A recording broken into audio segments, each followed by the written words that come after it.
Bonjour tout le monde, très content de vous accueillir ce midi pour un nouveau webinar.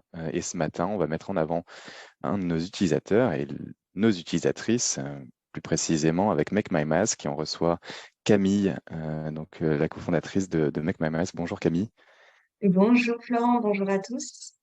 Et on va parler aujourd'hui de la thématique qui les concerne tout particulièrement sur comment lancer une plateforme B2C dans la cosmétique.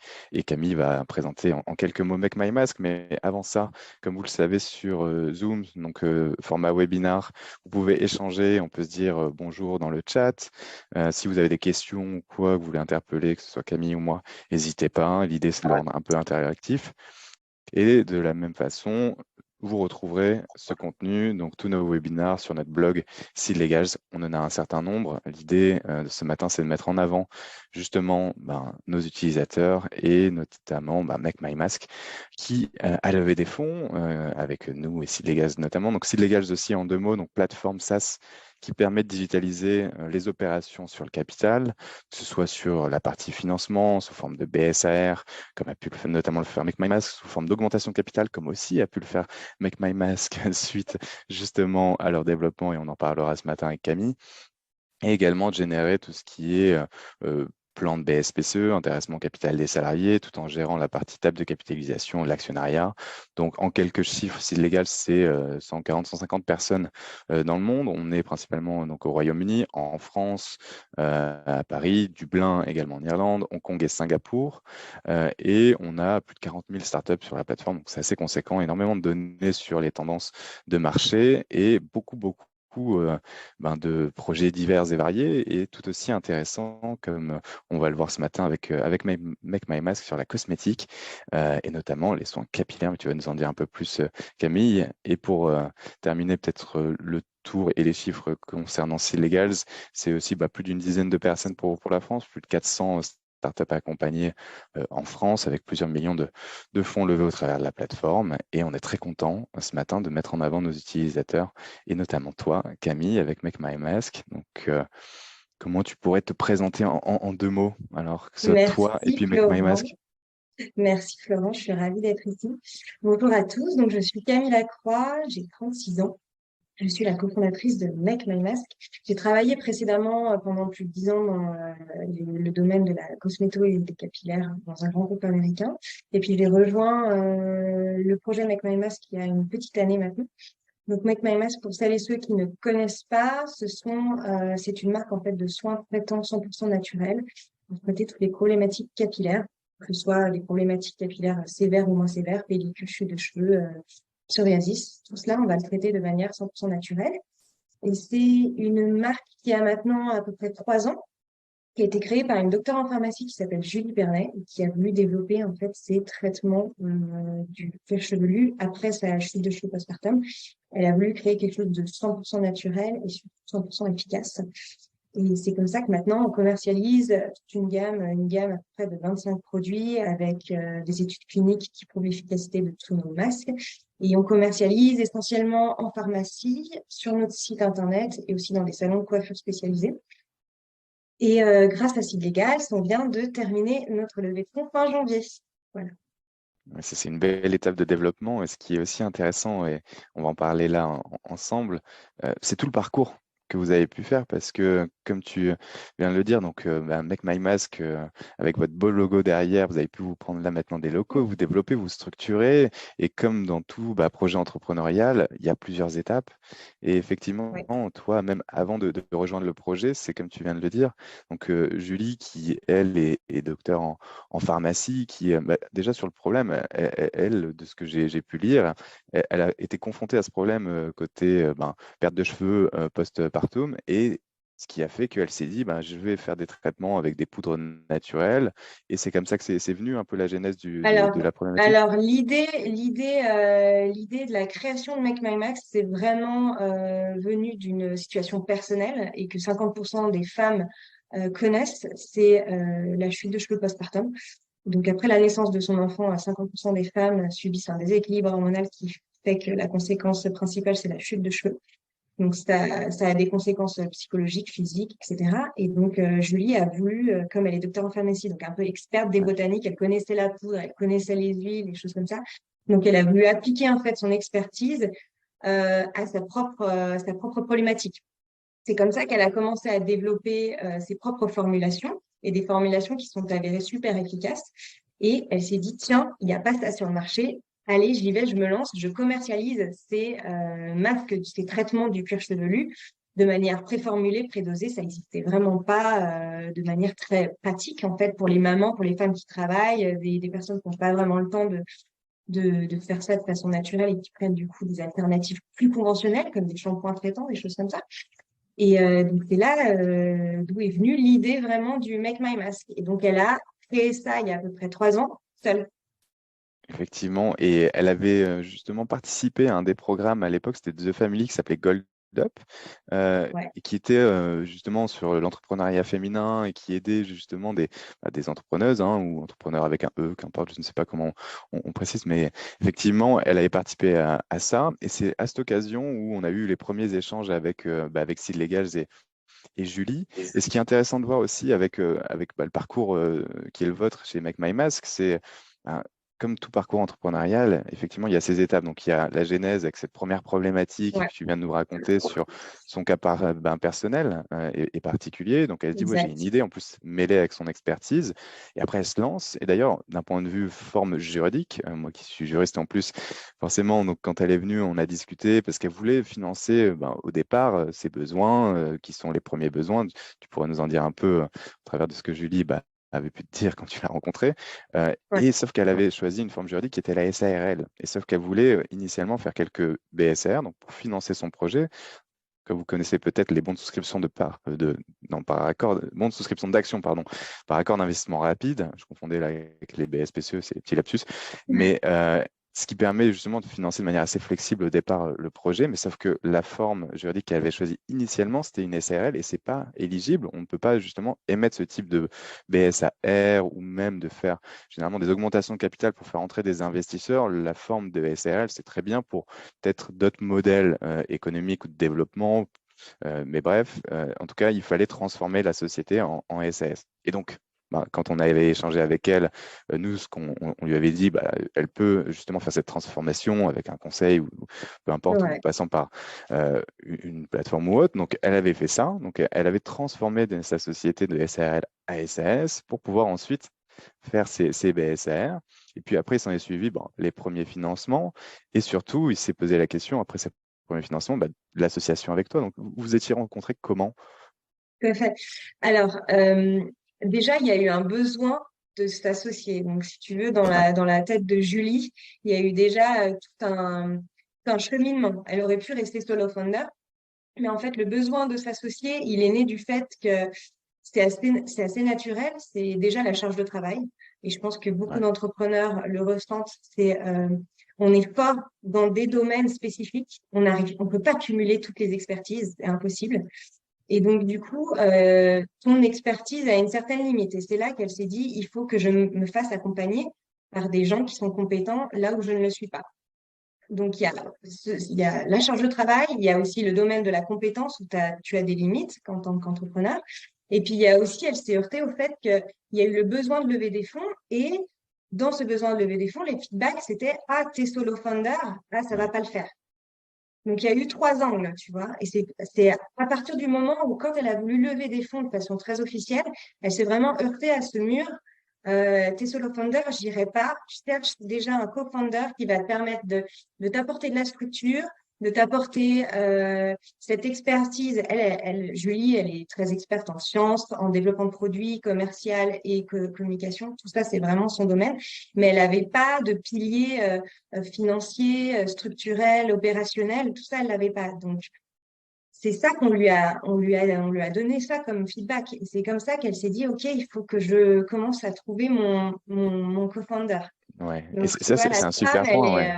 Et c'est elle vient, ouais. Et elle est multisource. Ouais, et d'ailleurs, c'est un très bon point que tu mentionnes, parce que souvent, effectivement, les feedbacks qui peuvent revenir sont ceux que tu viens de dire, c'est-à-dire, bah oui, tu es solo founder, bon, tu peux avoir une omniscience quelque part et un talent donc assez Ouais. généraliste, mais se lancer seul, et on le sait hein, d'expérience, moi aussi j'avais lancé seul une boîte et je m'étais associé après, mais c'est très compliqué de pouvoir seul prendre toute cette charge, même au-delà de la partie même expertise. Il y a la charge mentale, il y a énormément de choses, de travailler seul sans avoir quelqu'un avec qui confronter de manière assez quotidienne à la fois les problématiques, Exactement. mesurer le pour et le contre.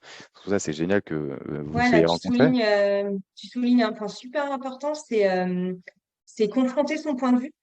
Ça, quand tu te lances dans l'entrepreneuriat, généralement, déjà, de manière naturelle, tu es ambitieux, tu as une idée, tu vis avec, et donc tu es aussi dans un tunnel. Et d'autant plus quand tu as aussi des expertises très scientifiques, tu sais que ça fonctionne parce que tu es science-based, tu vois.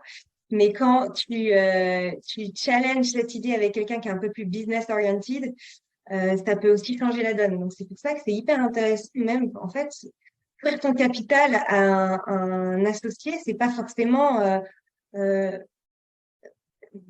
abandonner quelque chose, tu vois, perdre quelque chose. Tu vas peut-être, en fait, faire de ta société un joyau, quoi. Tu Ouais, c'est vas... se donner les moyens avec une nouvelle personne Exactement. d'adjoindre des compétences pour ben, permettre à la société d'avoir des fondations plus solides, Exactement. clairement. Et le deuxième point que tu as souligné, tu sais, tout ce qui est montagne russe, l'entrepreneuriat, on le sait tous, tout le monde le dit, c'est des montagnes russes, mais en fait, si tu n'es pas dans l'entrepreneuriat, tu peux vraiment pas savoir ce que c'est qu'une montagne russe. Et on a vraiment besoin d'une épaule, et c'est pas sa mère, c'est pas ton père qui va le faire, c'est vraiment ton associé qui va te remettre dans le droit chemin, qui va te dire non, euh, déprime pas, on a des hauts et des bas, on a tous des hauts et des bas, ça va le faire. Et tu vois, on a besoin de cette épaule qui soit à la même hauteur que toi pour te relancer, en fait, remettre une pièce dans la machine. C'est Ouais, en termes obligatoire. d'engagement, souvent quand il y en a un Ouais, qui est un peu ben, en bas d'un point de vue mental, peut-être que l'autre, justement, il peut rééquilibrer ça et inversement. Et exactement. statistiquement même, ça s'observe, hein, forcément, cette difficulté. Déjà que c'est très compliqué.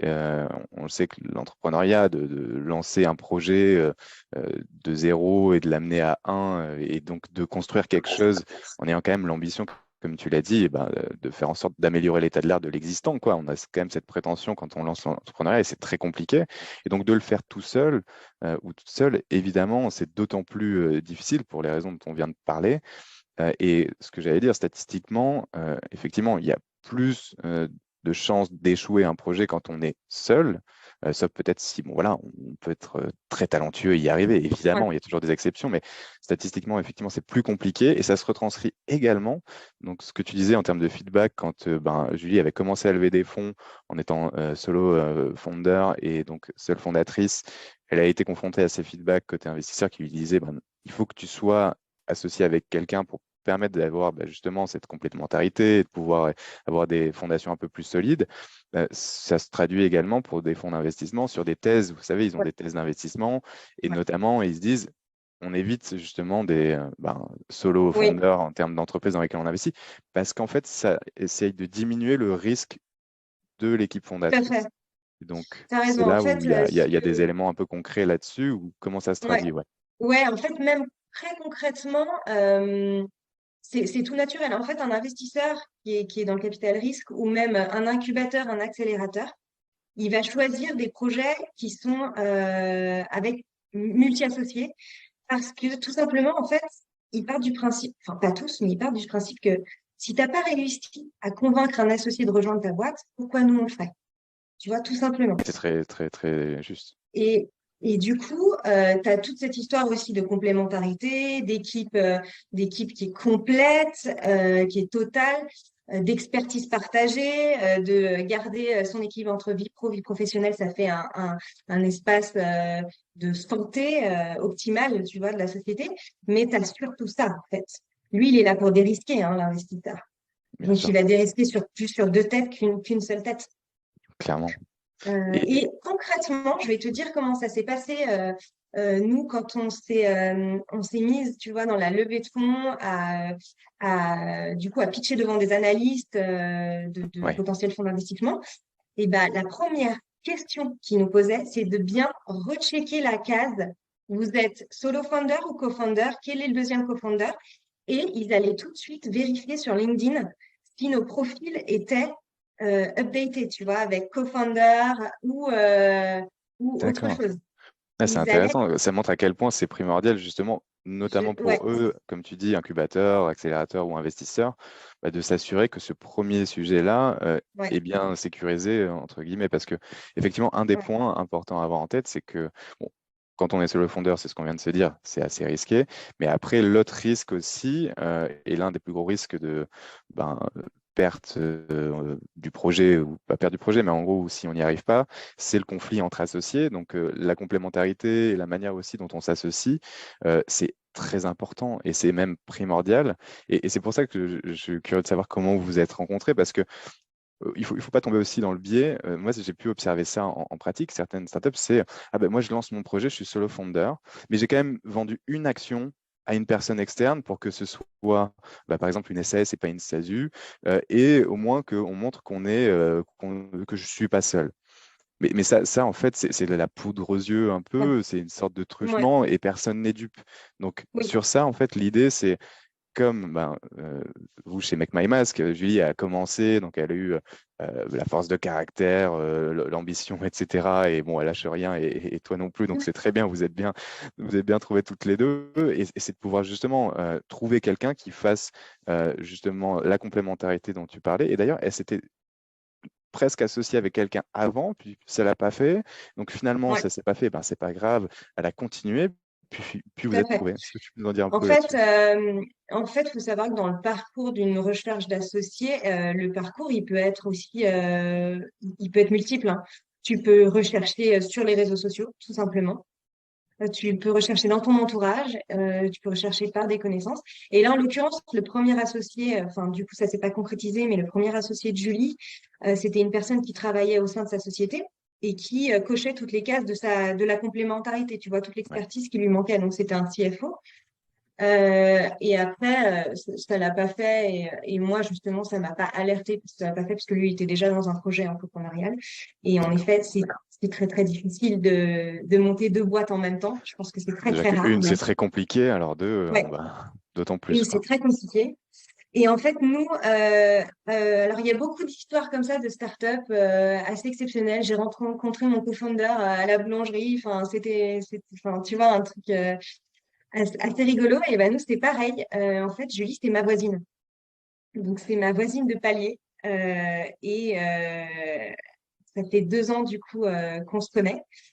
Et en fait, on s'est rencontrés comme ça. Elle savait pas très bien ce que je faisais. Et autour d'une discussion, elle m'a dit qu'elle cherchait un CFO, plutôt dans le domaine du capillaire, parce qu'elle était dans le domaine capillaire. Ouais. Et elle savait pas que je travaillais pour un grand groupe américain spécialisé dans le capillaire. Elle savait que j'étais directrice financière, mais pas vraiment où.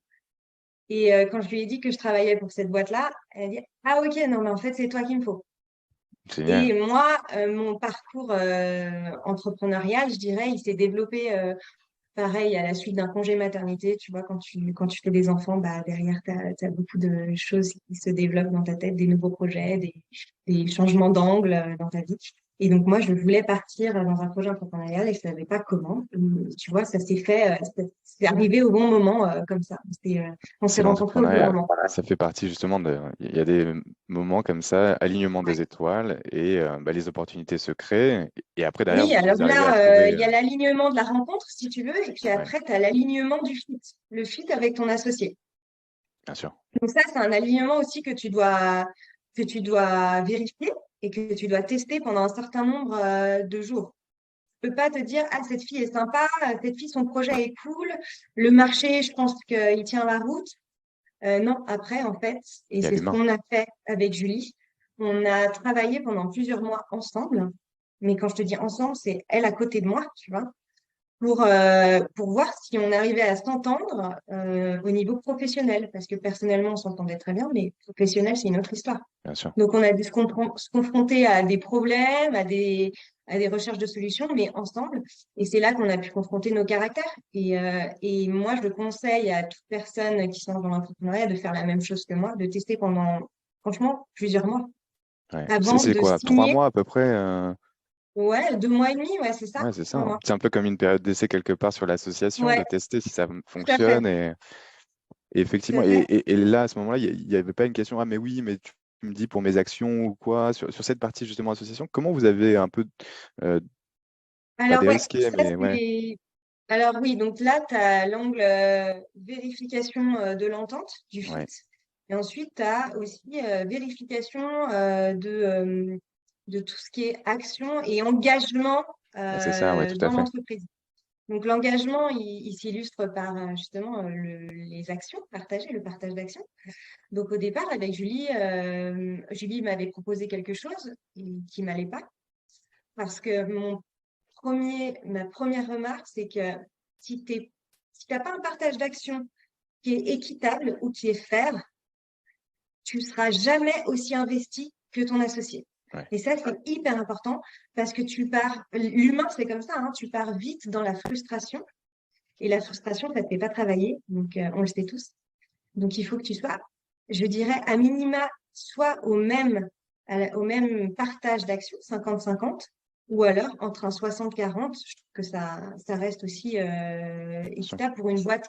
Tu vois, il y a une boîte qui a commencé à se lancer il y a 3 ans. En fonction de son évolution et de ce qu'elle a fait avant toi, ça peut rester cohérent. Mais un 1%, 99%, en effet, ça fonctionnera pas. 10%, c'est pas assez. 20%, voilà, tout dépend de Bah, l'évolution de la route. Mais je trouve qu'il faut vraiment s'intéresser à ce partage d'action parce que tu le signes qu'une fois dans ta vie et après, you're stuck with it, tu vois. et Donc, surtout au début, comme tu l'as dit, donc tu pourras toujours peut-être te reluer, faire des sessions d'action futures, mais au moins tu pars sur une base qui est pas celle justement où tu es un peu frustré, c'est un oui, mais par défaut. Et ça, c'est clair et net. Je te rejoins à 2000% là-dessus. Quand il y a une question d'association, c'est tellement important et ça fait le lien avec ce qu'on s'est dit. Si de toute façon il y a une frustration un peu au début, on n'est pas trop sûr, forcément ça reviendra dans des moments un peu compliqués. Et exactement. là, ce sera d'autant plus difficile, à la fois qu'il y aurait peut-être une conjoncture, un contexte compliqué à surmonter. Et si en plus il y a cette frustration qui peut renaître à ce moment-là, et ben là, ça, c'est pas vraiment de bon augure. Et sur les pourcentages dont tu parlais, clairement, ça, si tu as une personne qui a déjà lancé le projet initialement et qu'elle s'associe avec quelqu'un qui, comme toi, avec Julie, bah, a la volonté de partager à la fois le risque entrepreneurial, Mm. à la fois justement le potentiel et surtout y mettre à 100%. Toi, tu es à 100% chez Make My Mask et à te donner du coup à fond sur le projet. Bah, c'est là où il faut trouver cet accord équitable et qui soit, en tout cas, peu importe, c'est 30, 70, 40, 60, 50, 50, il faut que vous soyez hyper à l'aise Tout de à fait. votre côté et que vous vous dites, c'est faire par rapport à ce qui a été développé avant et moi, ce que je peux amener, c'est cohérent entre voilà, ce que je vais apporter en termes de potentiel plus tard parce que j'arrive après que la société ait pu être créée et voilà, en tout cas, c'est ce que vous avez trouvé toutes les deux. Et puis, vous vous êtes Ça, lancé après c'est sur. ouais, ça, c'est intéressant dans le sens où quand tu lances une entreprise, quand tu lances une boîte, derrière, tu as tellement d'opérationnel à gérer que tu peux pas prendre du temps pour gérer ce partage d'actions. Tu en as parlé une fois, tu as signé, tu n'as plus de frustration derrière, tu développes ton business et t'en parles plus. Ouais. Et après, une fois que vous êtes associé, alors, c'était quoi les principaux challenges? Parce que vous vous êtes dit, OK, maintenant, on s'associe.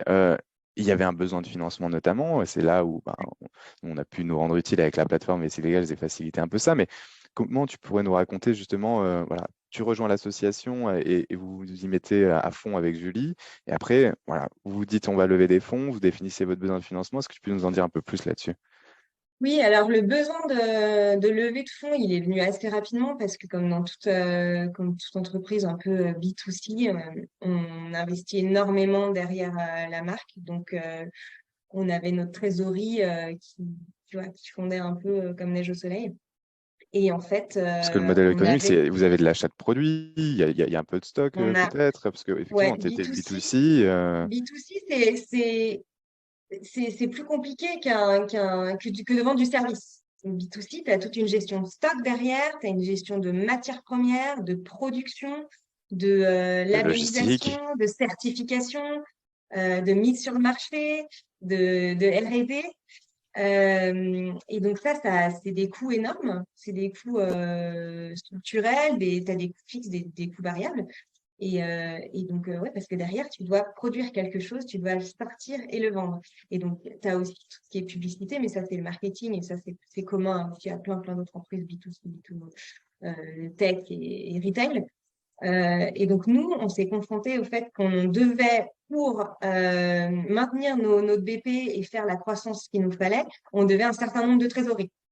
Ouais. Donc, la première chose qu'on avait faite et que Julie avait faite sans moi, c'était la première petite levée de fonds qui était du Love Money, tu sais, Friends Ouais, and Family, ce qu'on bien appelle sûr. la Love Money. Ça, c'est ce que tu as mentionné au tout Sous début, forme de c'était avec BSR des notamment. BSPR. Ouais, tout à fait. Voilà. Et là, on s'est dit, on fait une levée de fonds STID, donc plus sous forme de BSR, mais une ouverture de capital. Donc, un peu, toi, tu seras peut-être plus L'augmentation de à même d'en capital. parler. Oui, ouais, tout à Voilà, fait. une Vous augmentation émettez, de et là, vous capital. fixez la valorisation, ce qui permet notamment de convertir les BSR qui avaient été faits au Voilà. préalable. Et là, vous structurez ça, vous faites entrer de nouveaux investisseurs. Et effectivement, voilà pour la partie un peu vulgarisation technique. Voilà. Et donc là, le besoin de levée de fonds a été émis. Et c'est pour ça que du coup, on s'est associé. Et à partir du moment où on s'est associé, moi, je me suis lancée dans la levée de fonds. Donc concrètement, qu'est-ce que ça veut dire se lancer dans la levée de fonds? Déjà, concrètement, tu fais une petite liste Excel de tous tes prospects avec des petites adresses email. Tu mets du BA, du fonds d'investissement. Moi, personnellement, j'avais jamais fait ça de ma vie, une levée de fonds. Ouais. Donc, tu écoutes des podcasts, tu écoutes des gens qui ont aussi levé de l'argent, qui sont dans l'entrepreneuriat. Ils t'indiquent également un peu ils te donnent un peu des connaissances, des adresses email. Mais en fait, je trouve que tu perds beaucoup de temps à, à aller voir tous tes amis, à récolter de l'information. Il faut Il se faut lancer, il faut se savoir, lancer il un faut se moment. Ouais. lancer. Euh, Tu peux passer par du réseau, mais je suis pas sûre que ce soit le plus efficace. En fait, il faut se lancer, il faut tester. Moi, j'ai envoyé des centaines d'emails à des gens pas qualifiés et des gens qualifiés. J'ai eu plein de réponses. Et après, derrière, ça engage dans un processus de pitch. Donc, quand tu passes auprès de fonds d'investissement, le process, il est assez cadré. Donc, tu envoies un email, tu envoies ton pitch et ensuite, tu Mhm. reçois une réponse d'un analyste pour que tu pitches devant lui. Donc, c'est comme une visio, hein. Tu fais une visio avec lui et tu essayes de le convaincre et ensuite tu passes au next step. Tout ça jusqu'à passer toutes les Avec les petites étapes partenaires, avec ensuite. les partenaires, etc. Mhm. Donc, il faut avoir un business plan qui est bien ficelé, il faut avoir un Oui, tu avais pitch déjà tout ça qui était bien fait, hein, le pitch deck, le Ouais, business alors, plan prévisionnel, etc. Ouais. le pitch, c'est un élément hyper important dans la levée de fonds. Commencez pas à envoyer des emails si votre pitch, il n'est pas percutant. Donc, moi, j'avais fait plein de concours de pitch avant. D'accord. On avait testé nos pitchs auprès de personnes, on avait reçu beaucoup de retours et ça nous avait permis de rechanger ce pitch des milliards de fois. Normal. Mais il faut avoir quand même quelque chose de potentiellement prêt. Ensuite, on Donc toi, envoie ton tout ça. conseil, ce serait d'abord, bon, tu mets à plat un peu, donc tu fais ton pitch deck avec le prévisionnel, tu prépares tes documents, tu fais un premier test, un peu un galop d'essai, et tu y vas, tu testes auprès de proches ou tu fais des petits concours de pitch. D'ailleurs, nous, parenthèse promo sur Site Légal, on a des pitch feedback sessions tous les mois. Vous pouvez vous inscrire, Ouais, hein, et les contenus aussi. On a beaucoup de contenu sur ces aspects, donc n'hésitez pas, c'est exactement ce que tu ouais, viens de dire, c'est génial. Camille, pour tester. Et là, en fait, il y a des jurys, en fait, des personnes qui seraient susceptibles de pouvoir investir et qui font des retours très concrets et sans filtre, hein, donc qu'ils soient bons ou mauvais, Et c'est mais des au moins retours ça s'entraîne. qualifiés. Ouais, Ce sont des retours qualifiés parce que si tu envoies ton pitch à ton père ou ta mère, ça va pas le faire, tu vois. Donc moi, j'avais fait un de vos concours de pitch et ça nous avait vraiment remis dans le droit chemin. Donc moi, je conseille de faire beaucoup ça, des concours de pitch, d'avoir quelque chose de bien ficelé, quelque chose de percutant, 10 pages, 12 pages max de pitch, ouais. pas plus. 10 pages, moi je dis c'est 10 pages. Et ensuite, tout ce qui est annexe financière, c'est dans le BP. Et c'est dans les annexes, à la limite, Ouais. ou dans un complément qui pourrait suivre. Mais effectivement, sur la présentation, c'est un très bon point, le plus concis, comme tu l'as dit, le plus percutant pour accrocher d'abord votre potentiel investisseur. Et après, une fois qu'il est déjà accroché sur ça, c'est de la vente, hein, quelque part. On est sur une logique très commerciale, hein, comme tu disais, où tu envoies beaucoup d'emails. Ouais. Après, il faut convaincre. Et ensuite, il faut vous mettre d'accord sur des modalités. Mais Alors, je t'avoue, moi, dans mon retour d'expérience concrètement cette levée de fonds et de vente de ouais, projets, hein, parce que c'est une vente de projet, j'ai trouvé que déjà, on part avec un produit qui est quand même pas facile à vendre parce que on est deux femmes, on est dans le capillaire et on est sur un produit B2C. Donc, B2C dans l'air du temps, euh, retail, tu vois, produit retail dans l'air du temps, c'est pas forcément c'est pas la tendance de l'année. c'est vrai, on entend Les souvent, c'est surtout des boîtes tech, plutôt des Ouais, fintech, avec un modèle type SaaS, donc Software ouais, as a Service, qui permet souvent d'avoir des revenus récurrents, ce qu'aiment beaucoup des investisseurs, notamment dans l'écosystème tech, parce qu'ils se disent, bah, c'est des modèles super en termes de modèles ouais, économiques, et tout bah, à fait. souvent, c'est ce qui pourrait apporter des multiples et des valorisations très importantes, et donc des retours sur investissement plus conséquents. Et effectivement, c'est un très bon point, ce que tu dis. Donc, je trouve qu'on partait, tu vois, avec un frein, c'est qu'il y a beaucoup de préjugés sur le fait que tout le monde croit qu'on fait du shampoing. On est deux nanas. Et donc, on a reçu beaucoup de jugements. Oui, mais attendez, vous faites ça pour vous amuser, c'est un side project. Donc, on a dû beaucoup, si tu veux, compenser par le fait que Julie, elle est docteur en pharmacie. Ce qu'on fait, c'est pas du shampoing, c'est du traitement. C'est scientifiquement prouvé. C'est une niche. Donc, en fait, tout ça pour dire qu'il faut travailler sur l'USP, c'est ta différenciation, ce que tu apportes vraiment sur le marché. Donc, il a fallu redoubler d'efforts. Mais c'est un Donc, ça, travail de c'était deux. crédibilité pour convaincre d'autant plus Je trouve que, les gens ouais, avec qui t'échangeais.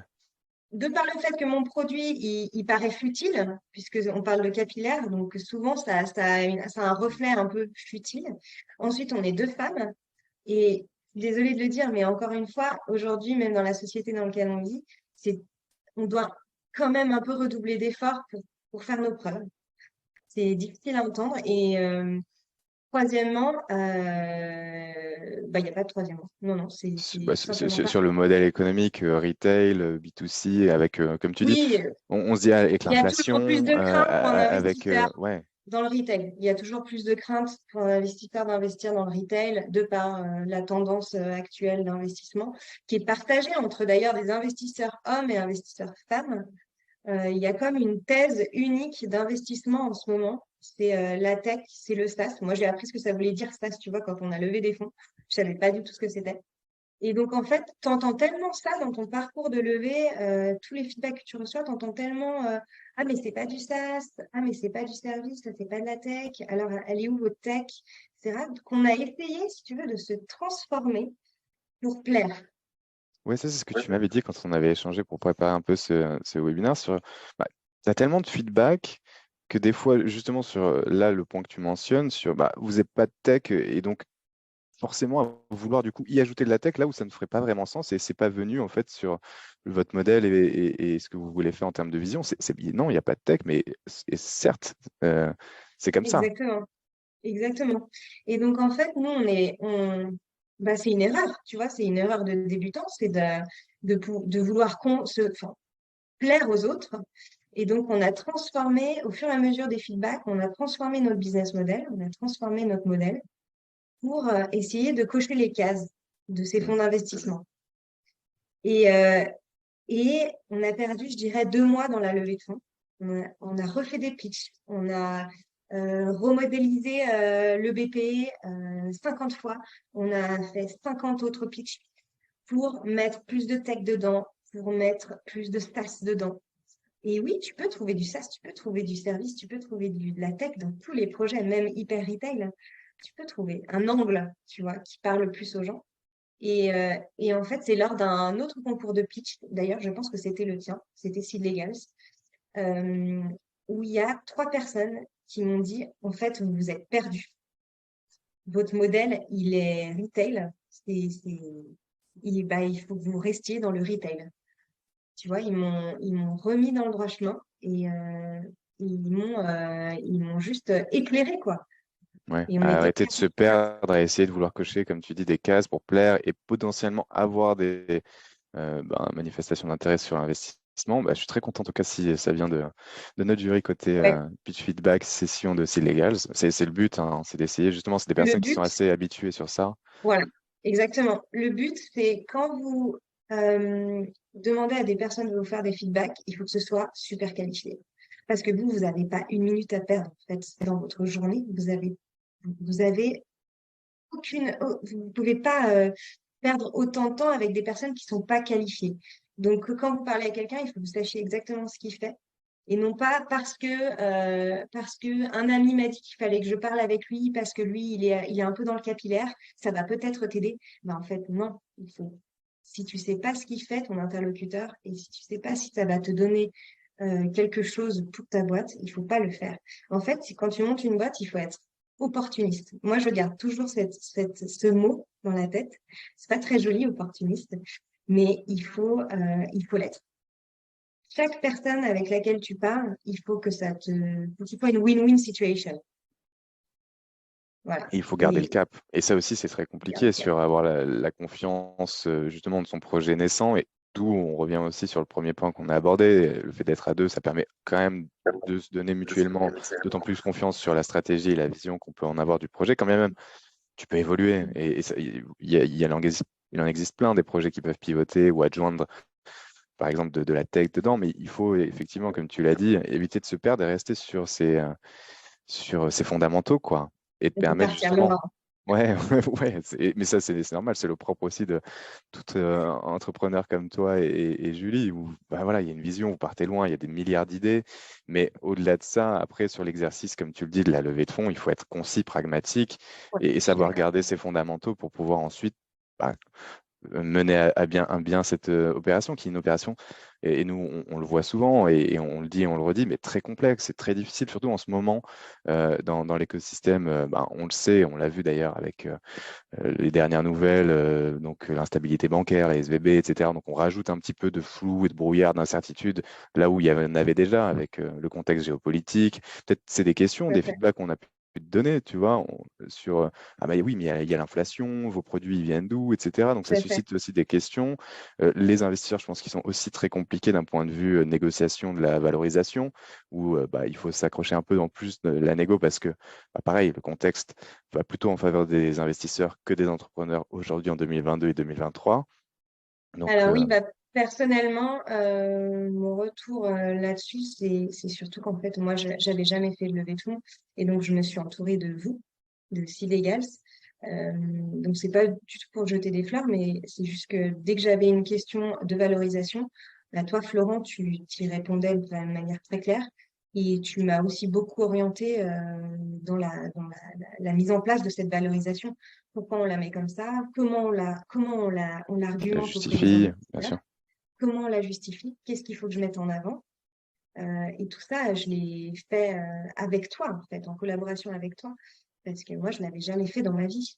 Donc, on revient au point initial, c'est quand on n'est pas expert dans un domaine, il faut savoir s'entourer de personnes qui le sont. Et c'est ce qu'on fait dans plein d'autres domaines.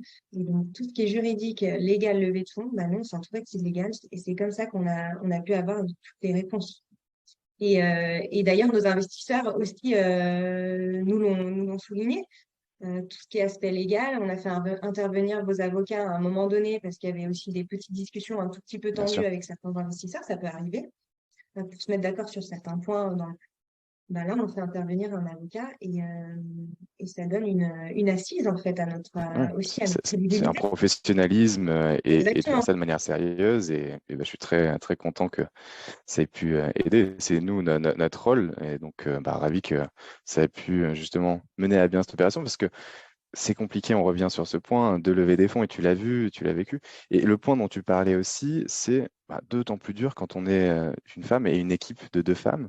Et c'est quand même, bon, malheureux, mais malgré tout, ben, on l'observe encore. Et sur ce point donc, dont tu parlais, Oui. euh, qu'est-ce que tu pourrais nous en dire justement sur ce ressenti, les feedbacks, nous donner des exemples concrets? Après, on pourra passer, peut-être, il y avait des petites questions d'Isaiah sur sur les Oui, questions-réponses, mais on pourra balayer ça. alors, bon, bah, de toute façon, dans le parcours d'une levée de fonds et étant deux cofondatrices femmes, étonnamment, tu vois, au départ, quand on avait un peu screené hein, les fonds d'investissement et les réseaux de BA, parce que nous, on a levé essentiellement avec des réseaux de BA. Hein. Au Ouais. début, on avait ciblé des fonds d'investissement, mais je pense que c'est pas la bonne cible quand on commence tout de suite. Faut un peu oublier les fonds d'investissement. Le réseau de BA, c'est une super cible.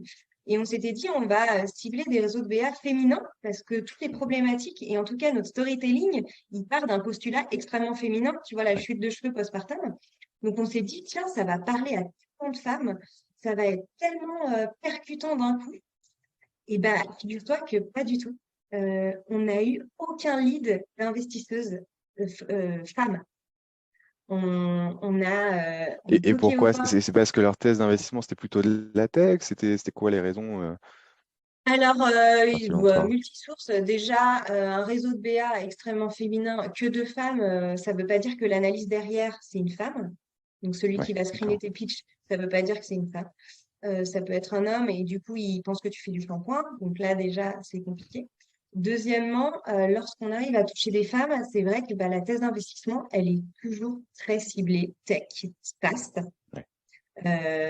Donc, alors, je ne sais pas exactement ce que ça veut dire. Si l'analyse, c'est que les femmes, bah, comme les hommes, veulent dérisquer, elles veulent investir dans des choses qui sont dans l'air du temps, euh, qui Ouais, sont plus rassurant pour eux en termes rassurants. d'investissement, Et puis, les ce qu'elles hommes ont connaissent peut-être investi plus. dans la tech, donc elles veulent suivre, elles veulent faire pareil.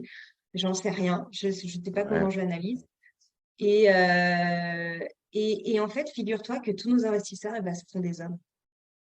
Bah, Et c'est c'est vrai, les comme hommes, tu dis, ouais, c'est assez étonnant, compte c'est tenu de les ce hommes que d'abord vous faites chez qui ont Make My Cut. compris Ouais. l'opportunité de marché et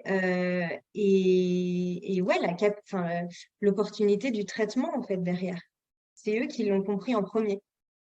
Et donc, toi, là, ce que tu dis, c'est qu'effectivement, donc, c'était compliqué en ayant de manière un peu pas stéréotypé, mais en disant, OK, c'est un produit pour des femmes, comme tu dis, très ciblé. Donc, les investisseuses seraient plus à même de pouvoir comprendre la problématique et d'investir. Et au final, tu te retrouves avec effectivement quasi que des hommes dans l'investissement de ce tour de financement. C'est vrai que, bah, après, est-ce qu'on peut en Stéréotypé, tenir? alors, mais peut-être que les femmes sont plus frileuses et du coup suivent un peu le tunnel d'investissement le plus classique, c'est-à-dire ce qui est vraiment dans l'air du temps, la tech, SaaS. Ou alors, je sais pas, je sais pas comment Après, bon, t'expliquer, mais en tout cas, ouais, là, c'est ton expérience. il faut pas partir sur un rationnel sur ton produit. Il faut pas te dire, OK, ce produit, il est typiquement pour les femmes. C'est sûr que si je vais dans un réseau BA typiquement féminin, je vais avoir du répondant. Ouais, je comprends. En fait, il faut s'ouvrir à toutes sortes de personnes C'est la et ça peut logique fonctionner. opportuniste et là je te rejoins clairement. Il Exactement. faut ouvrir toutes les portes et même si tu as des biais initiaux comme tu viens de dire, ton produit bah, il est plus adapté, en tout cas il est plus ciblé pour des femmes. Est-ce que ce sera ça qui fera que des investisseuses investissent plus simplement? Bah, l'exemple que tu nous donnes, c'est que non. En tout Non? cas, là, dans votre cas Et particulier. Et après, et les autres points, justement, surtout, attends, Florent, ouais, sur ce point-là, c'est pas forcément le produit qui fait que les investisseurs vont investir. Nous, tous les leads, tous les investisseurs, en fait, ils investissent pour l'équipe. Je dirais, c'est 70% pour l'équipe, 30% pour le produit. surtout à un stade comme bah, le vôtre, où vous Voilà. êtes une En société seed, relativement jeune, c'est c'est vous qui comptez, c'est l'équipe fondatrice, hein, exactement. clairement, ouais, tout à fait. Donc, quand on pitch, d'ailleurs, on le voit très bien, quand on pitch, nous, en tant que fondatrice, à quelqu'un, ça marche. Ça marche. Donc voilà, en fait, il ne faut pas s'arrêter au fait que ton produit, il est pour telle personne ou pas telle personne, tel fond, pas tel fond. C'est l'équipe qui fait la Et puis, force. faut tester, hein. Après, voilà, il y a des portes qui se ferment, mais c'est comme ça. Et comme tu disais, tu as envoyé des centaines et des centaines d'emails. Et au final, vous avez un certain nombre d'investisseurs qui ont été, eux, convaincus et qui vous ont Oui, suivi. et après, ça peut paraître bateau de dire ça, mais trouver son investisseur, c'est trouver quand même, c'est comme si tu cherchais ton associé. C'est trouver le fit qui te correspond. Et, et c'est vrai, c'est pas parce que tu te prends 100 portes que la prochaine, ça va être encore une porte. C'est juste qu'il faut que tu trouves la personne qui va te correspondre et qui va apporter à ton projet. Toujours garder à l'esprit opportuniste. moi, dans mes investisseurs, je peux te dire chaque investisseur ce qu'il va m'apporter. Ça, c'est génial. Et ça, c'est un Et super travail que tu c'est as fait, pas de hein. l'argent. C'est OK, il va t'apporter de l'argent, mais c'est autre chose. Il faut que tu Du vois. réseau, de l'expertise. Parce que l'argent, tu peux l'avoir avec des banques, tu vois. Donc, il faut vraiment tout ton capital parce qu'il t'ouvre de l'argent, mais il peut t'ouvrir un marché, il peut t'ouvrir, je sais pas, un canal de distribution, il peut t'ouvrir du market, de la pub. Bien sûr. Non, c'est un super point que tu dis. Et clairement, quand tu cherches des investisseurs, là, ce que tu viens de dire, il faut que tu aies le fit parce que c'est des personnes qui vont aussi être dans ton capital et donc qui ont vocation à être là pendant un certain temps. Quand on regarde les données sur le marché, généralement, des investisseurs, ils sont là minimum pendant 5 à 7 ans avant de sortir et de monétiser leur investissement. Donc, c'est des investissements long terme. Donc, il faut que ce soit des Long terme. personnes avec qui tu sais qui ne seront pas forcément toxiques parce qu'ils ne comprennent pas pourquoi tu ne peux pas leur permettre de réaliser leur plus-value au bout de 1 an ou 1 an et demi. Donc là, c'est aussi ces aspects-là que tu dois peser quand tu vas lever des fonds auprès d'investisseurs privés. Tu as aussi toute la partie, comme tu dis, et ça c'est très bien de le mentionner, comme tu l'as fait, sur qu'est-ce qu'ils peuvent m'apporter au-delà de l'argent. Euh, et clairement, effectivement, tu pourrais aller voir des banques, surtout si tu génères des revenus. Et ça, c'est une des questions qui est posée par Isaiah. D'ailleurs, on peut Ouais. la prendre là. C'était de dire Mm. à quel stade tu as levé des fonds et est-ce que tu avais déjà généré du chiffre d'affaires avant de lever? Parce que ça, justement, je pense que c'est des questions qui peuvent se poser. Euh, Alors toi, Florent, peut-être que tu seras plus expert parce que je pense que tu peux lever des fonds à n'importe quel stade en fonction du pitch que tu fais. Parce que nous, c'était une levée de fonds seed, donc on avait en effet déjà une proof of concept, tu vois. Donc, on avait testé le produit sur le marché. Donc, on avait déjà une commercialisation, on avait déjà un chiffre d'affaires. Je dis pas qu'on avait un EBITDA, on n'avait pas de résultat, on n'avait pas de résultat positif, mais on avait fait ouais, un petit chiffre d'affaires. Et c'est rassurant, en fait, pour beaucoup d'investisseurs, c'est rassurant d'avoir la proof of concept Bien sûr. qui a été vérifiée. Et Mais ouais. après, il y a plein de gens, je pense que toi, Florent, tu as plus de retours, Bah, plus de recul là-dessus. Là-dessus, votre exemple aussi, il est assez éclairant. Comme tu l'as dit, Julie, au départ, elle avait levé avec son réseau très proche, donc le Friends and Family, ce qu'on peut appeler nous en France le Ah Love oui. Money. Donc, tu as ça qui te donne justement un peu le badland pour initier le début, essayer de te trouver et de pouvoir stabiliser un petit peu ton projet entrepreneurial. Donc, tu as cette première levée de fonds. Et comme on l'a dit avec Julie McMymask, ça a été fait sous forme de BSAR. Et donc, tu as cette approche. Et là, peut-être qu'il y avait, allez, une esquisse de début de potentiellement revenus, de petits proof of concept, et encore. Mais bon, on lève de l'argent avec des Mm, proches. Donc, généralement, ces proches-là, ils financent plus pour vous en tant que porteur de projet que pour le projet lui-même, hein. tout à fait.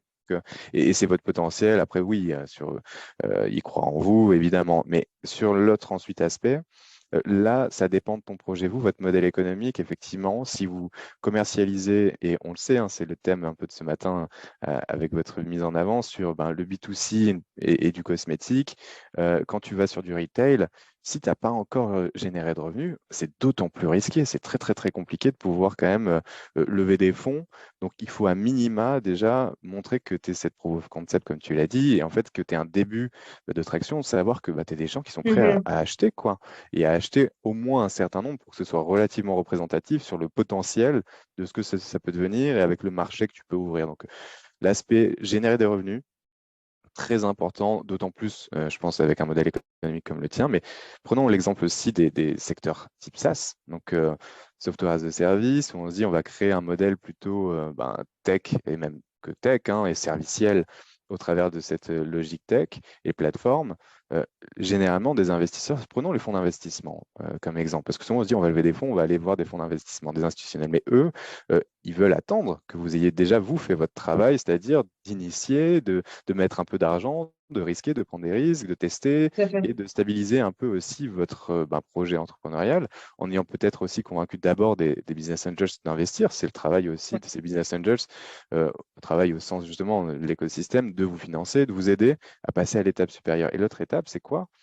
C'est de pouvoir générer des revenus. Et généralement, des fonds d'investissement, ils attendent euh, on dit souvent dans l'écosystème, en termes un peu de référence, il faut faire 10 cas de MRR pour une plateforme SaaS. 10 cas de MRR pour une plateforme SaaS, c'est quoi? Et encore, je dis 10 cas, ça peut être 20, mais c'est un modèle SaaS, vous savez, c'est des revenus récurrents.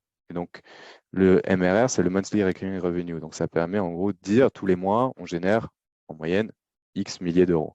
Et 10K, 10 000 euros par mois. Donc, ce qui veut dire qu'à l'année, on génère généralement plus de 100 000 euros de revenus en chiffre d'affaires.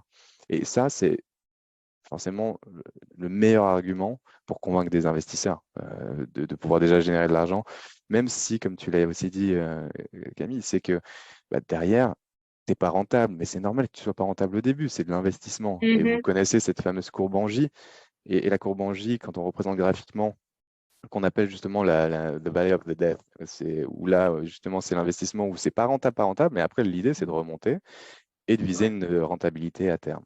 Et d'ailleurs, comme je le disais aussi d'un point de vue contexte, en 2021, souvent il y avait beaucoup d'argent, il y avait un environnement plutôt favorable aux entrepreneurs pour lever des fonds.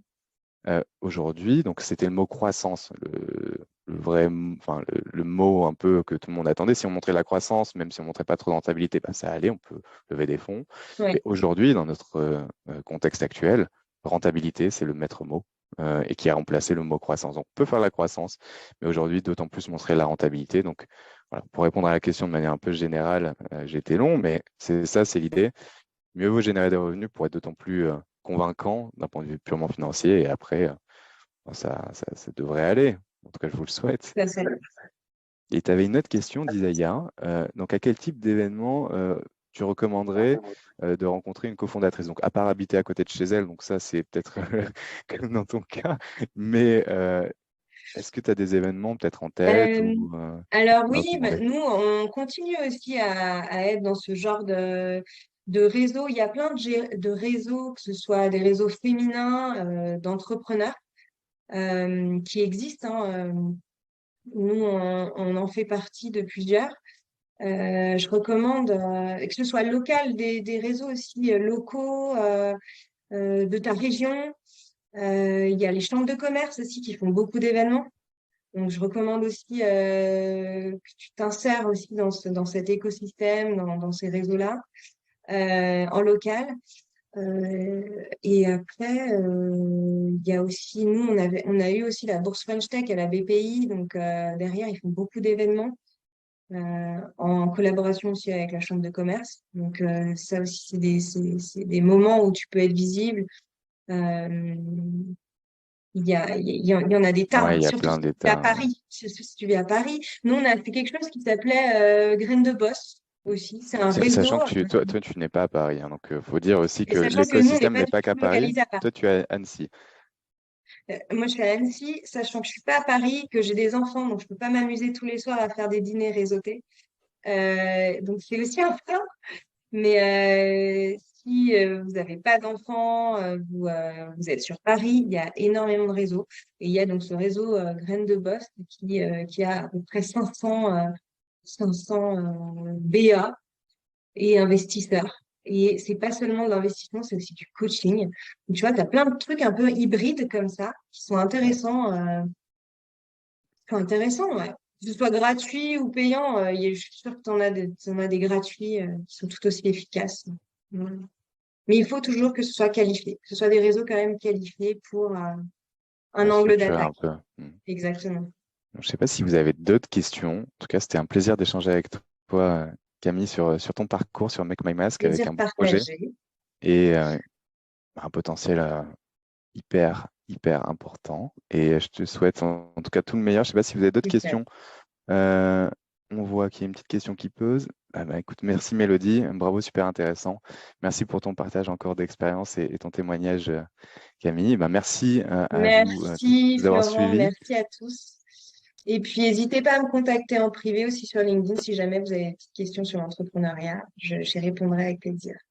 C'était parfait. On adore À justement les échanges bientôt. entre pairs. Très bonne journée. Merci encore À Camille. Très bonne bientôt. journée Au à tout le revoir. monde. Au revoir. Au revoir.